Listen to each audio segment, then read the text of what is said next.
Заради това, че вие успявате да разберете как работи една доста комплексна система, свързваща съзнание, подсъзнание, интуиция, лява, дясна половина на мозъка.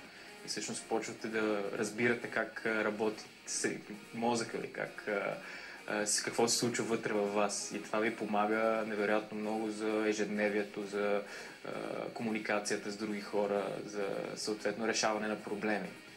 И освен това, други ефекти са повишаване на паметта, на креативността, на концентрацията. Креативността се повишава, защото имате, попивайки много информация, имате много асоциации, с които да правите връзки. Ефектите са всъщност доста интересни. Най-големият проблем да се научите да фоточетете, знаете ли кой е? Че вече може да четете нормално.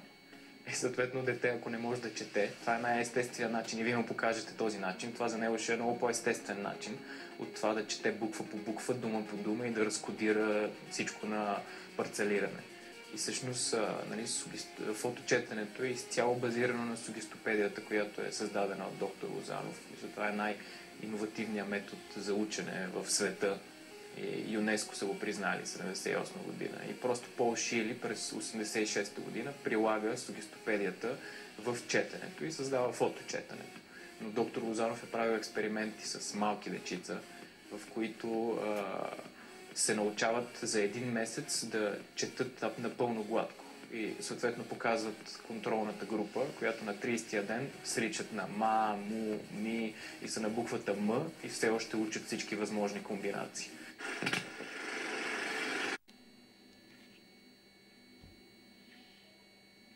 Участие днес. Ние, уважаеми зрители, продължаваме темата за ученето и запомненето. Помните ли състезанията по бързо четене в училище, когато ученикът прочел най-много думи за една минута, печелише специално отличие? Ако не сте от хората, които сте прочели всичко, най-вече заради липса на време, ето сега тук ще говорим как може да се прочете цяла една книга само за един час. Това се случва с помощта на една нова техника, която се казва фоточетене или... Понякога още по-предизвикателно от сугестопедията, защото ние сме едновременно и преподавател, и ученик. Докато в сугестопедията преподавателя се грижи за 7-те закона да са налични, тук вие четете и вие сте едновременно и преподавател, и ученик. Един студент по право, да речем, защото съм виждала учебниците по право, специално колко са дебели и големи, може ли да използва този метод на учене, така че да взима изпитите по-лесно? Там дори е безценно. Аз лично съм взимал 4 изпита за 5 дни учене, в които включват изкуствен интелект, числени методи на диференциалните уравнения и така нататък. Имам приятел от Варна, който 15 изпита взе за 15 дни с фоточетене. И съответно определено може да се използва за учене, може да се използва за романи. Тогава приложението е, че ги преживявате по-цялостно, по-пълно. Не става кой знае колко по-бързо, примерно до 2 пъти. Самата сугестопедия между 2 и 10 пъти по-бързо се учи. За романи просто е по-приятно. На приключението имат предизвикателство, където имат една книга за един час, инкубират я малко и след това им правим предизвикателство. Ако имаш една минута, защото в ухото чувам реклами. Най-важното е романи за деца, да си помисля какво искам. Искам да се почувствам приятно. Първо, преглеждам книгата и виждам съдържание, предна, задна корица, картинки. Общата структура. Да, общата структура. Решавам дали точно това искам. И примерно, тук видях случайно Ерих Кеснер и примерно искам да науча повече за него, да речем. Това е една конкретна измерима, проверимо желание. Така. И се усмихвам, вдишвам дълбоко, казвам си едни тайни магически думи и правя един трик с очите, нарича се фотофокус. Гледам по един специален начин и преминавам книгата така много бързичко, казвай си магическите думи. И след това, ако усета, че ми е харесала, я минавам и така по-бързичко, така по-бавничко, вече с страничка в секунда и просто си релаксирам и се забавлявам, гледайки с този специален фокус. Всъщност необходимите неща, за да фоточетем са веднъж да имаме конкретно желание, след това да имаме релаксация и да сме отпуснати и спокойни и най-накрая да направим един специален фокус. След това преспиваме и на следващия ден става чудото. Утре ще ви изпитам.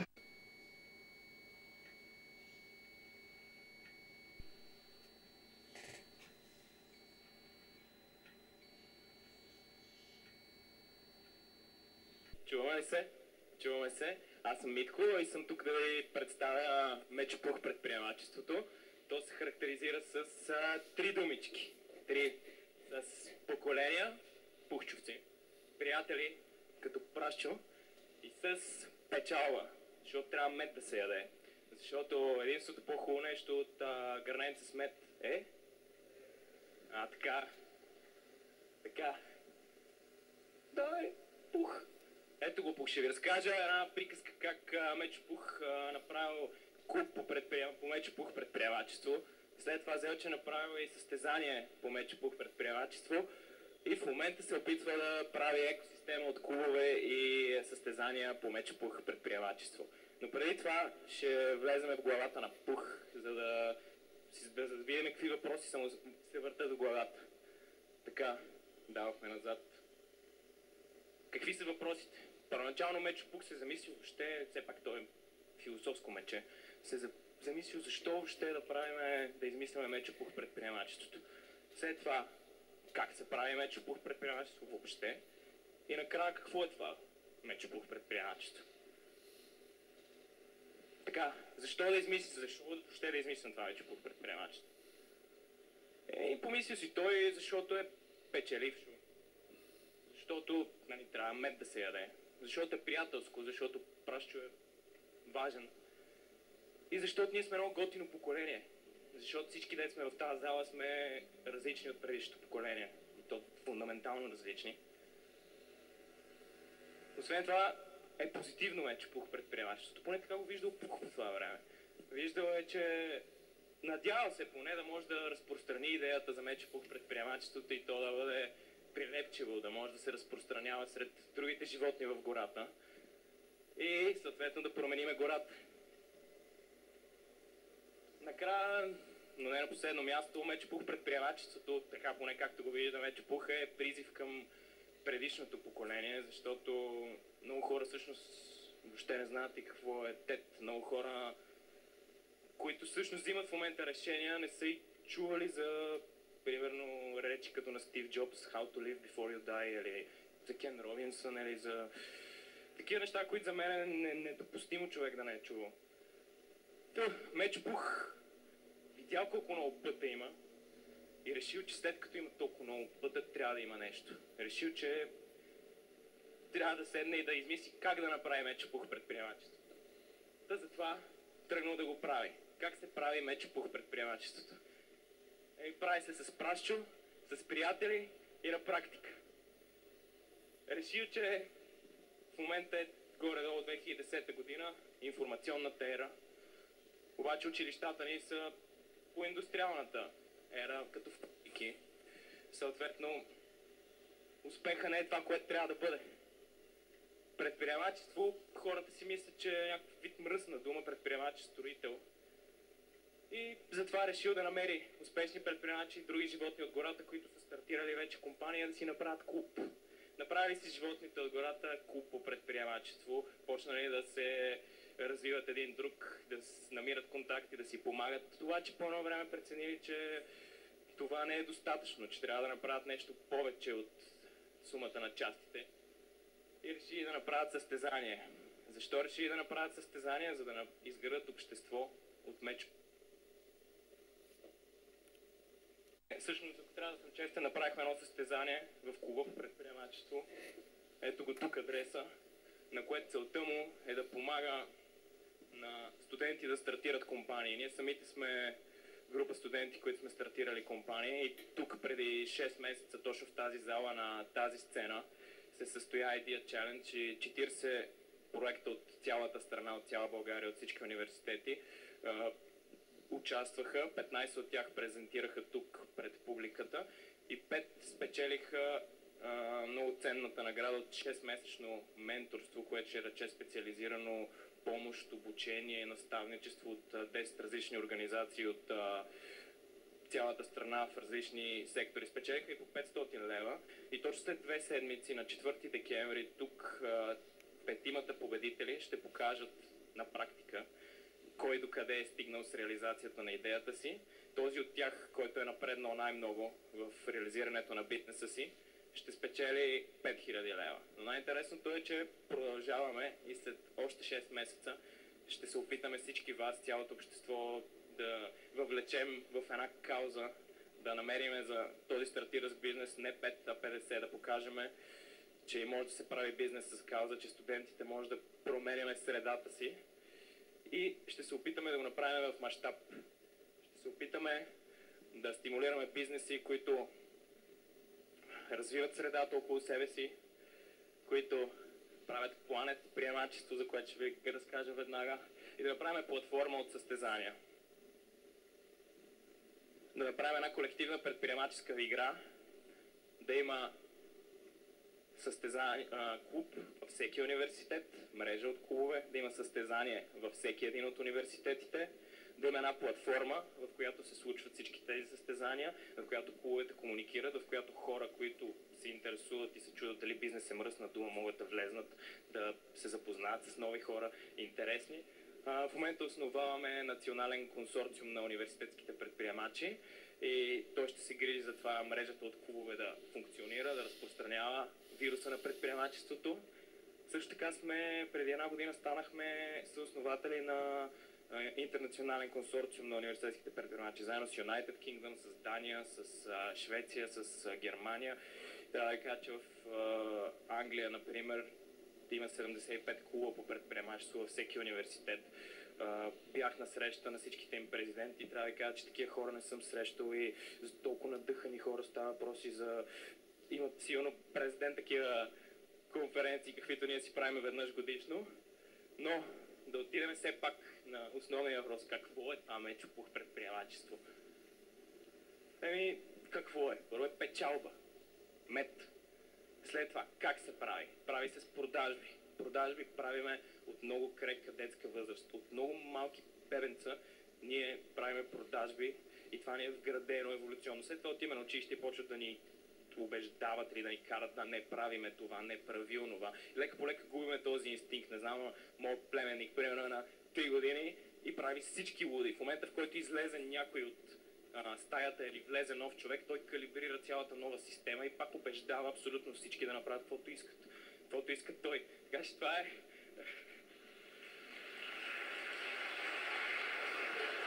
Благодаря. Това е изключително важно и се прави чрез продажби. Защо? За успех. Така, как се прави предприемачество втора версия?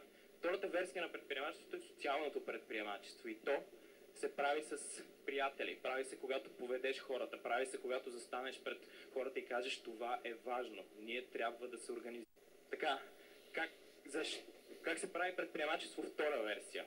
Втората версия на предприемачеството е социалното предприемачество и то се прави с приятели, прави се когато поведеш хората, прави се когато застанеш пред хората и кажеш това е важно. Ние трябва да се организираме и да правиме това, защото е важно. Важно е за нас, важно е за приятелите ни. Така се създава общество. Общество от предприемачи в България няма. Защо се прави? Прави се за поколенията, прави се за да е устойчиво. Как се прави? Прави се с прединвестиране. Прединвестиране е да инвестираш преди някой да инвестира в тебе. Да направиш нещата преди да станат. Да вложиш време. Защо? За околната среда. Не само за околната среда, за всяка една система. Университета е система. Болницата е система. Седнал пак Пушчо да мисли, видял пак толкова много пъта и решил, че има нещо. Научил, че хората по света много държат на тия 3 пъта, деца най-долу Profit, People and Planet, че това са 3 стълба и че трябва да се прави предприемачество по нов начин. И измислил Пушчо Planet приемачеството. Обаче не спрял до тук. Решил да събере 3 версии и забелязал нещо невероятно. Че се получава нещо повече от сумата на частите. А това е много важен принцип. Когато се получи нещо повече от сумата на частите, значи има нещо. И Мечо-Пух предприемачеството открил, че това е естественото предприемачество. Мечо-Пух предприемачеството всъщност е пи-приемачеството. Да отговорим все пак на въпросите. Защо правим Мечо-Пух предприемачество? Правиме го за следващите поколения. Как се прави Мечо-Пух предприемачество? С приятели се прави. И какво е Мечо-Пух предприемачество? Печалба, очевидно, за всички. Да. Преди да направя едно признание пред публиката, пак има 3 пъта, искам да ви помоля да направим, така да се каже, призив да се огледате наоколо в залата, в която се намирате, да видите всъщност, да прецените дали това е добра инвестиция, защото не знам дали знаете, но тя е направена от най-големите предприемачи, най-известни предприемачи на България, които всички ние вероятно сме забравили. Искам да ви помоля, ако не се изправят, да се изправите, поне да се обърнете надясно и да почетете паметта на двамата братя Влоги и Христо Георгиеви. Те са предприемачи, може да видите как се прави нещо устойчиво. И аз поне...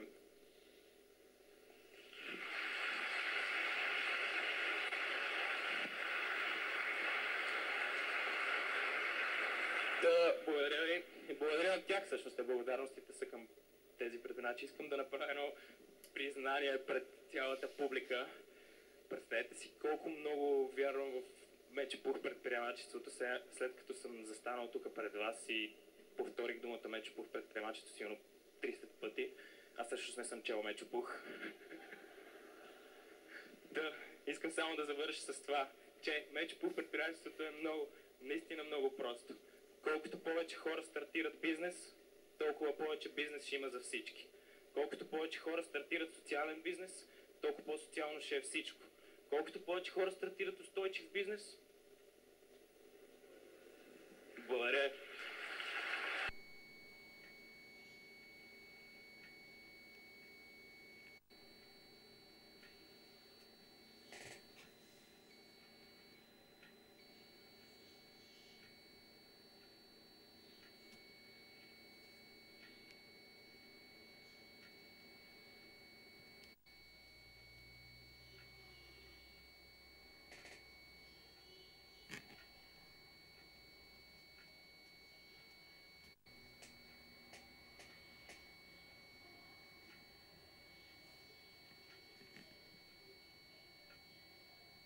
Another route that I travelled to come to the same conclusion, i.e. mind maps, was studying different subjects and different genes. And I studied neurophysiology, for example, and found that the brain cell looked like a mind map, which was wonderful anyway. But it also worked on the same principles. It worked on linking and associations and transferring and storing images.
As I said, starting at the age of 9, my rich dad started teaching me to be a rich man by playing the game Monopoly.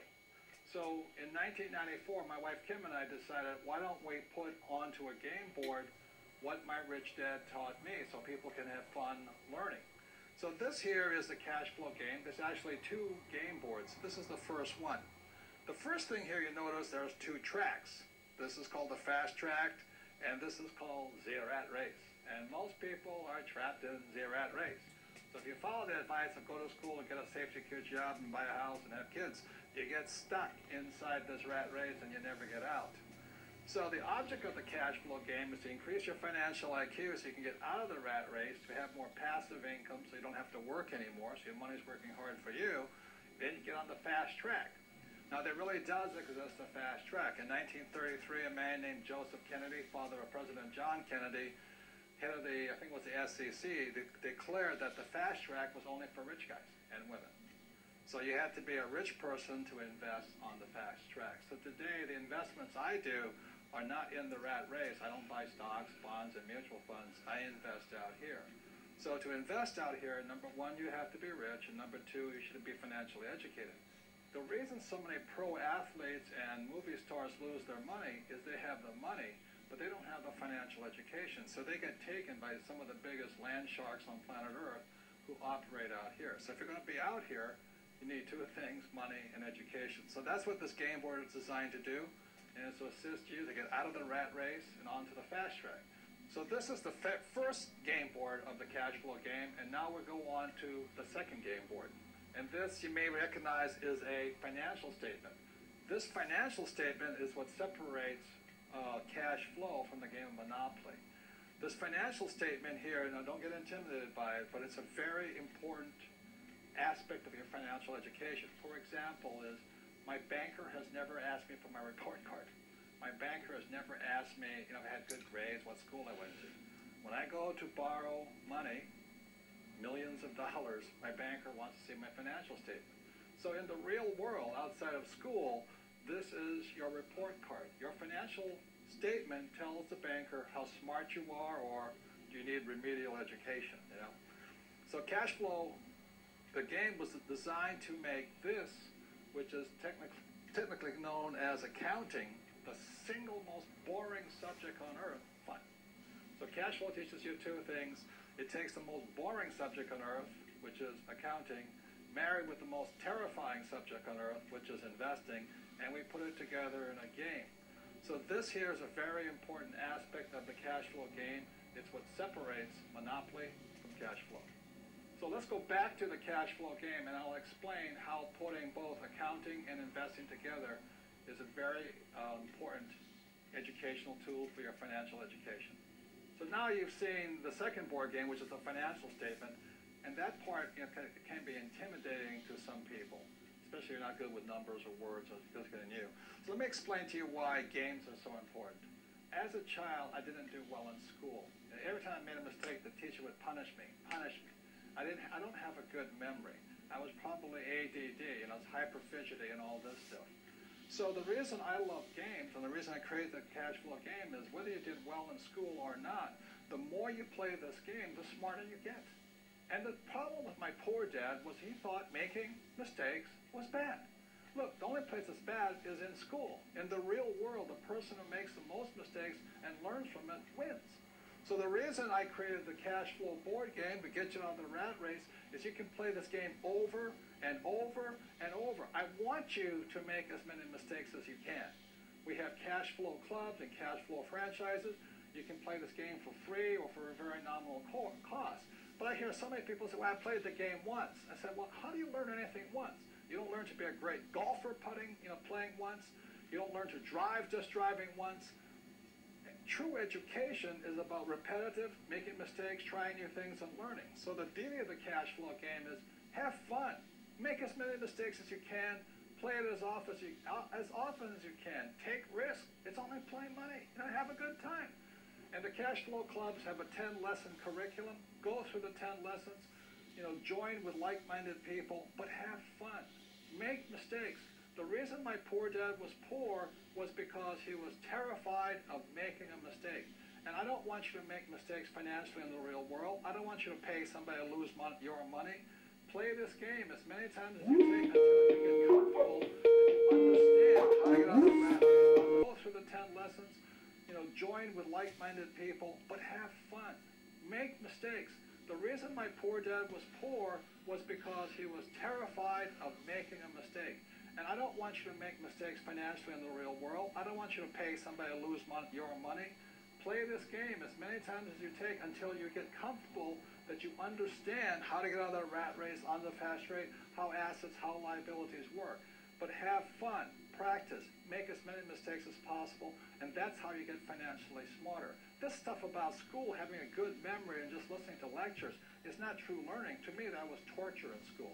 So the reason I love the cash flow game, the reason my wife and I created it in 1994, is we wanted you to have fun, play as many times as you can, teach other people. The more you teach other people, the more you learn. So that's the way it is. So even if you didn't do well in school like me, it doesn't mean you can't get rich. You do have a high financial intelligence, but it's up to you to bring that intelligence out, and that's what the game was designed to do. Make mistakes, have fun, get rich. And that's the difference with the Rich Dad Company. Hi, my name is Tim Sales. Do you know that there are very specific differences in what the poor, the middle class, and the wealthy buy with their money on payday? It's so simple yet so different it nearly knocked me out of my chair when I finally understood it. I'm going to show you exactly what I'm talking about, and you can evaluate for yourself why the wealthy keep getting wealthier and the poor keep getting poorer and the middle class are stressed out. To understand this, I need to make sure you understand some basic business terms in the way that I'm using them. The words that you need to know are income, which means money you bring in, expenses, which means money you spend, assets, which is the most confusing one. An asset is defined as something that pays you. If you're an accountant or a financial planner, I just raise your eyebrows a little because the traditional definition of an asset is things you own. More on that in just a second. Liabilities is the last definition and is defined as things that cost you. A house is typically viewed as an asset, but can it actually be a liability? Yes. By the definition I used earlier, anything that costs you money is a liability, not an asset. But to answer your curiosity, yes, a house can be considered an asset. When is it an asset? When it pays you money. If you were to buy a house and rent it out, and it paid you a positive cash flow every month, that would then be considered an asset. One more time on the definitions, just to be very clear before we continue. Income is money you make. Expense